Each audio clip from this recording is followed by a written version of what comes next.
காலையிலேயே மனசு சரியில்லைங்க. ஒரு சம்பவம் ஒன்று பண்ணிட்டேன். கிருஷ்ணர் ராதை ஃபோட்டோ வந்து ஒரு அண்ணா எனக்கு வளகாப்பும் போது கிஃப்ட் பண்ணியிருந்தாங்க. அது வந்து லைட்டாக தள்ளி விட்டு கீழே அந்த லாக் மட்டும் உடஞ்சிருந்ததுன்னு மேலே எடுத்து வச்சுருந்தேன்.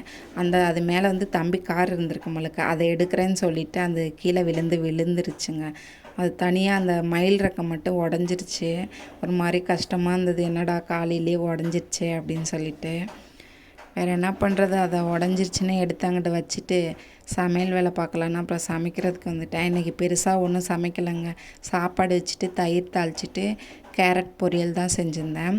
நேற்று ஸ்வீட் கார்ன் 2 வேக வச்சுட்டு 2 இருந்தது இல்லையா, அதையும் வேக வச்சாச்சு. பாருங்கள் எப்படி உடஞ்சிருக்குன்னு சொல்லிட்டு கஷ்டமாக இருந்துச்சு. ஆசையாக கிஃப்ட் பண்ணதை வந்து இப்படி உடச்சிட்டேன்னு சொல்லிட்டு. எங்களுக்கும் அதுக்கு ராசியே இல்லைங்க. கல்யாணத்துக்கு ஒரு அண்ணா எங்களுக்கு கிஃப்ட் பண்ணியிருந்தாங்க இதே மாதிரி கிருஷ்ணர் ராதை. அதுவும் இப்படி தான் ஏதோ அது வந்துட்டு பேப்பர் மாதிரி இருந்தனால நாங்கள் முன்னாடி இந்த வாடகை வீட்டில் வந்து அது ஓதங்காக்குமா, அந்த ஈரம்பட்டு அந்த முகம்லாம் கருப்பாயிருச்சு. இப்போ இந்த ஃபோட்டோ வந்து இப்படி உடஞ்சிருச்சா, ஒரு மாதிரி கஷ்டமாக இருந்தது. வேறு என்ன பண்ணுறது, எடுத்து வச்சாச்சு. அது ஒட்டி வச்சாலுமே அது ஒட்ட முடியாதுங்க.